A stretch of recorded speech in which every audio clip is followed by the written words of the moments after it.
자, 아주 먼 상상의 나라라고 여겨졌던 이 고조선 사람들의 삶이 이제 점점 우리 손안에 잡히는 것 같습니다. 그런데 여기서 한 가지 의문이 생깁니다. 이 농사를 잘 지은다는 것은 돌로 석기를 만드는 것처럼 그렇게 간단한 일은 아닙니다. 농사를 잘 짓기 위해서는 절기를 알아야 합니다.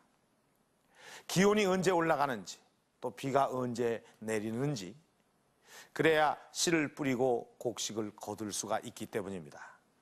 이 절기를 잘 안다는 것은 곧 하늘을 안다는 것을 뜻합니다. 그렇다면 고조선 사람들은 천문관측을 했을까요?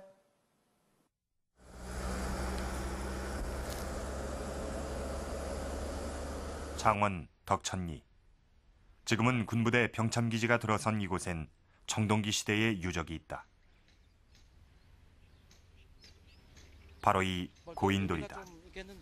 덮개돌의 무게만 해도 35톤에 이르는 이 거대한 고인돌은 독특한 구조를 가지고 있다고 한다. 작다 아니면 조금 상대적으로 조금 더 크다 이러면 사실 우열을 가리기 힘들다고 생각이 되는데, 땅 밑으론 모두 4개의 단을 파고 맨 아래에 무덤방을 놓았다. 시신이 있는 무덤방을 덮은 후 차례로 돌을 채우고 마지막으로 덮개돌을 얹는다. 지금까지 발견된 고인돌과는 전혀 다른 형식이었다.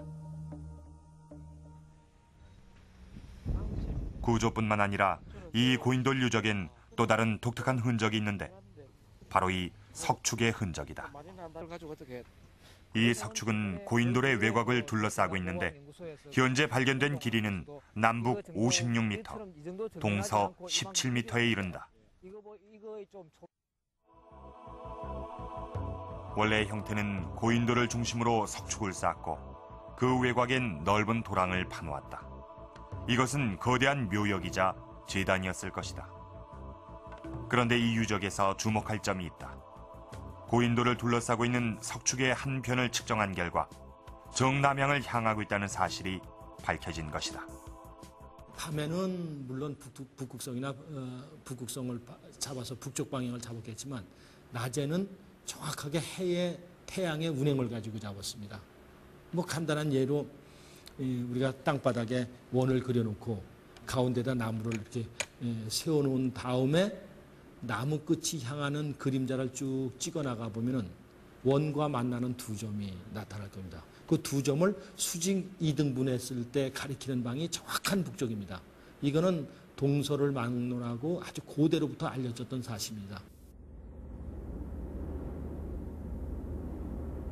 청동기 시대의 천체 관측이 이루어졌다면 분명히 그 흔적을 찾을 수 있을 것이다.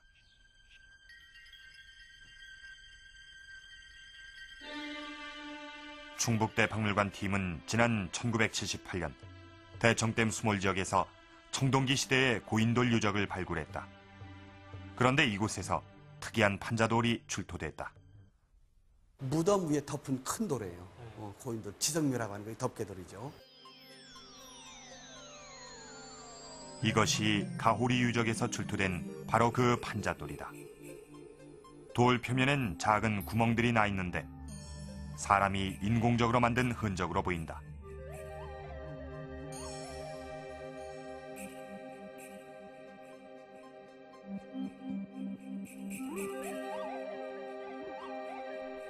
이 구멍들이 과연 무엇을 의미하는지 아직 정확하게 밝혀지지 않고 있지만 이것이 별자리일지도 모른다는 조심스러운 추측이 제기되고 있다.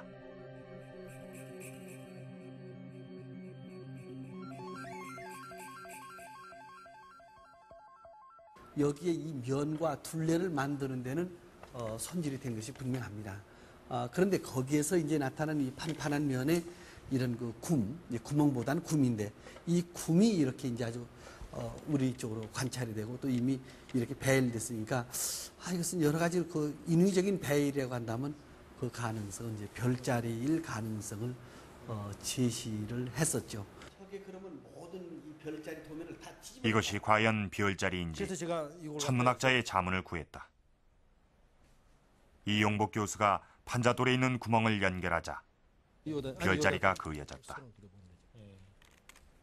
그렇죠. 이렇게 하면은 모양까지 똑같아. 너무 똑같아. 그것은 바로 북두칠성이었다.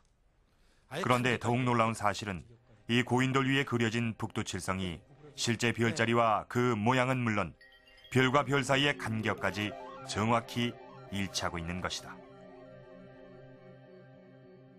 우리가 봤을 때 실제 북쪽에 나타난 그 별을 반대로 우리가 거울을 비췄을 때 모습이 대칭적으로 나타나잖아요. 그렇게 이 표시된 것이 지금 현재 이제 대략 찾아본 북두칠성인데요. 이런 모습의 별자리가 이 고인 특히 이 북한 지역에 있는 평양에서 발굴될 때는 그 고인돌 표면에도 이게 나타난 것이 있습니다.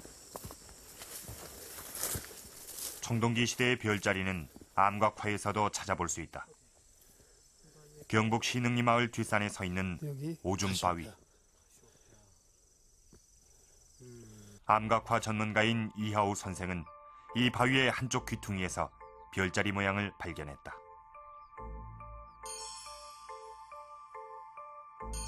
이것은 카시오페아와 같은 모양이었다. 그런데 이 오줌바위에는 카시오페아 외에도 여러 개의 다른 별자리가 그려져 있었다. 그랬을 때 여기서 이러한 이 꼭지점과 이 꼭지점을 이어서 쭉 바로 나가버릴 것 같으면은 이 어느 지점에는 북극성이 나타나게 돼 있죠. 그래서 찾아낸 바위 구멍이 이 구멍입니다. 이것을 북극성으로 생각할 수 있는 여지가 있어요.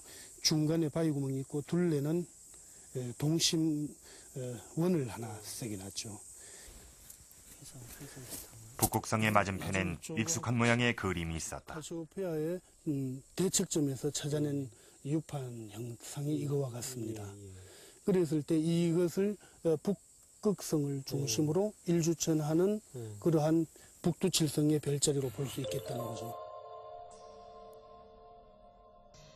고대의 유적에서 나타나는 윳판의 모양엔 여러 가지 설이 있지만 이하우 선생은 이 윳판이 북극성을 중심으로 돌아가는 북두칠성의 운행을 표현한 것으로 주장하고 있다. 결국 이 윳판은 북두칠성을 상징하는 그림이란 것이다.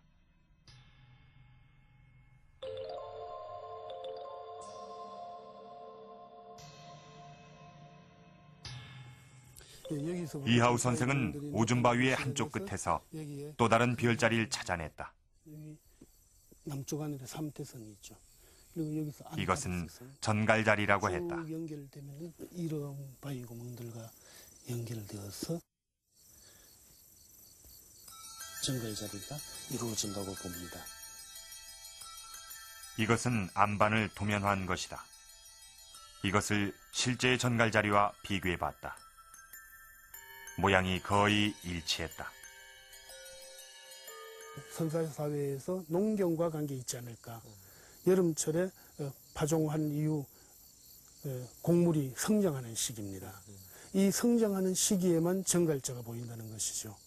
그랬을 때는 이 별자리를 새긴 선사인들의 마음속에는 농경에 대한 어떤 기준점 그리고 많은 수확을 기대하고자 하는 마음과 그다음에 좀 더 과학 영농을 할 때 별자리를 이용했다는 증거물로서 정갈자리를 제시할